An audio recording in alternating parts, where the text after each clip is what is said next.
Hello everyone, स्वागत है आप लोगों का मेरे यूट्यूब चैनल में ट्यूशन वाले भैया। लेके आ गया हूँ आज एक और वीडियो और आज के लेक्चर में हम करने वाले हैं एक्सरसाइज 1.1 का क्वेश्चन नंबर 5। तो देखते हैं क्या है क्वेश्चन नंबर 5 में। देखो कह रहा है use Euclid division lemma to show that the cube of any positive integer is the form of 9m 9m+1 and 9m+8। ठीक है, तो हमें किसी जो एक पॉजिटिव इंटीजर होता है उसके क्यूब को इन तीनों फॉर्म में लिखना है। ठीक है, तो स्टार्ट करते हैं। पहले तो थोड़ा सा ये देख लो, अगर तुम लोगों को नहीं पता यूक्लिड डिवीजन लेमा क्या होता है तो फर्स्ट ऑफ ऑल पहले मैं थोड़ा सा बता देता हूँ ताकि क्वेश्चन समझने में आसानी हो जाए। तो देखो क्वेश्चन में क्या है, क्वेश्चन में लिखा हुआ है कि a equal to b q plus r. तो देखो यही होता है हमारा यूक्लिड डिवीजन लेमा। और बस a equal to b q plus r. और एक चीज़ याद रखना कि जो r होता है उसके ऊपर एक कंडीशन लगी होती है। देखो कंडीशन क्या होती है, एग्जांपल के तौर पे मैंने मान लिया b की वैल्यू 3 है तो r की वैल्यू 0 से स्टार्ट होगी। 0 1 भी हो सकती है, 2 भी हो सकती है। तो r की वैल्यू 0 से स्टार्ट होगी और कहाँ तक जाएगी, जो b की वैल्यू है उससे एक नंबर कम तक जाएगी। मान लो अगर b की वैल्यू 4 होती तो r की वैल्यू होती 0 1 2 3। 5 होती 0 1 2 3 4। ऐसी 50 होती तो 0 से स्टार्ट होकर 49 तक जाएगी। सिंपल सी बात है। तो मान लो अगर b3 है तो r की ये तीन पॉसिबल वैल्यूज हो सकती है। तो ये होता है यूक्लिड डिवीजन लेमा। क्लियर है। तो सबसे पहले क्वेश्चन का सॉल्यूशन जब आप स्टार्ट करोगे तो आपको थोड़ी सी थ्योरी भी लिखनी होती है, वरना सीबीएसई वाले मार्क्स काट लेते हैं, एग्जामिनर जो है मार्क्स आपके डिडक्ट कर लेगा। ठीक है, तो सबसे पहले आपको लिखना होगा let a be any positive integer. हमने a को एनी पॉजिटिव इंटीजर मान लिया और यूक्लिड डिवीजन लेमा का यूज कर लेते हैं a equal to b q plus r. अब आपको पता है a एक पॉजिटिव इंटीजर है कोई भी। ओके, अब देखो यहाँ पे नंबर 9 दिया हुआ है तो हमें यहाँ पे b की वैल्यू 9 मान लेते हैं। अगर हम b की वैल्यू 9 ले लेते हैं तो b की वैल्यू 9 लेने से होगा क्या, r की वैल्यू देखो कितनी सारी हो जाएंगी, 0 1 2 3 4 5 6 7 8। तो इतनी सारी r की वैल्यूज हो जाएंगी, क्वेश्चन थोड़ा सा लेंदी हो जाएगा सॉल्व करने के लिए। ठीक है, तो हम b की वैल्यू जो है, ये जो b है इसकी वैल्यू 9 ना लेकर के हम b की वैल्यू को 3 लेट करेंगे। ओके, तो let the value of b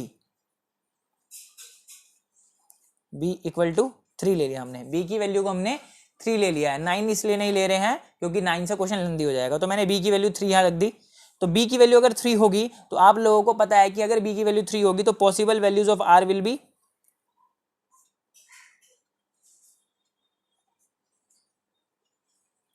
possible values of r will be 0 1 2।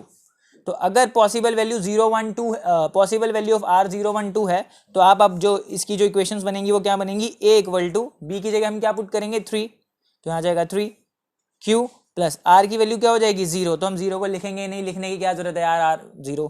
फिर दूसरे केस में हम क्या लिखेंगे 3q प्लस 1 क्योंकि r की वैल्यू 1 भी है। और तीसरे केस में हम क्या लिखेंगे 3q प्लस 2। होप करता हूँ क्लियर हो गया होगा। कुछ नहीं किया, मैंने b की वैल्यूज को पुट किया यहाँ पर, b की वैल्यूज को यहाँ पर मैंने पुट किया 3 और r की वैल्यू तीनों डाल दी, तीनों की तीनों वैल्यू डाल दी और मुझे यहाँ पे b की जो a की जो है वो 3 वैल्यूज मिल गई। सिंपल है, कुछ भी नहीं करना था। अब देखो हमें बोला गया है क्यूब ऑफ नंबर, ये तो हमें नंबर मिले हैं लेकिन हमें नंबर का क्या लेना है, हमें नंबर का यहाँ क्यूब लेना है। तो हम एक एक करके सॉल्व करते हैं। तो सबसे पहले ये ले लेते हैं केस 1। जो केस 1 है हमारा कौन सा है, a इक्वल टू 3q। तो a इक्वल टू 3q है तो इसका क्यूब करेंगे तो क्या हो जाएगा a क्यूब इक्वल टू 3 का क्यूब क्या होता है 27q क्यूब, क्योंकि 3 का क्यूब होगा 3 इंटू 3 इंटू 3, तो 3 3 9 9 3 27। होप करता हूँ क्लियर हो गया होगा ये। ठीक है, चलो आगे चलते हैं। अब ध्यान से देखो, जो a क्यूब लिखा है मैंने, क्या मैं इस 27 को ऐसे लिख सकता हूँ 9 इंटू 3 की क्यूब। देखो तो 9 3 27 ही तो होगा, तो 27 को मैंने दो पार्ट में ब्रेक कर दिया 9 इंटू 3। अब ये जो 3q क्यूब है इसको मैं ले लेता हूँ m, इसको मैंने क्या लेट कर लिया m।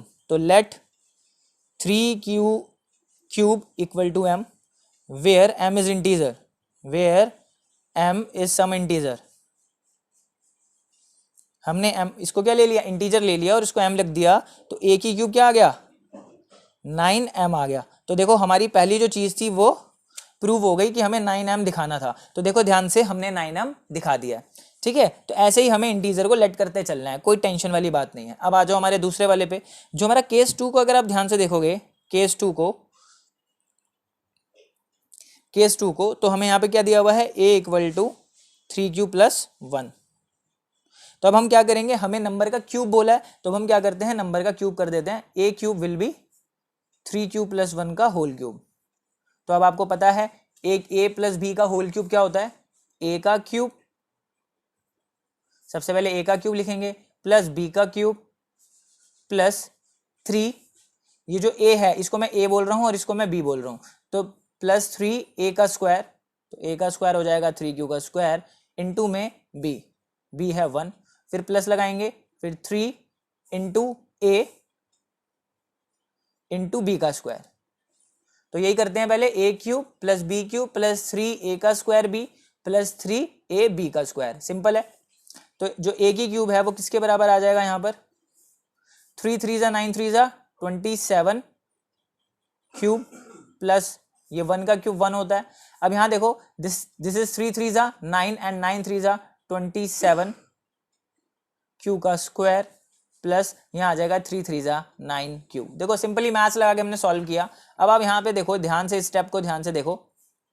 अब मैं क्या करूंगा, इस 1 को सबसे पीछे लिख दूंगा, this is 27 cube 27 Q square plus 9 Q plus 1। अब आप देखो ये जो फर्स्ट की 3 टर्म्स हैं इनमें से मैं 9 को कॉमन ले लेता हूं। देखो जैसा कि आपको दिख रहा होगा, तो यहां से उठा के 9 को कॉमन ले लो, तो यहाँ क्या मिलेगा 3 + 3 क्यू² प्लस क्यू प्लस 1।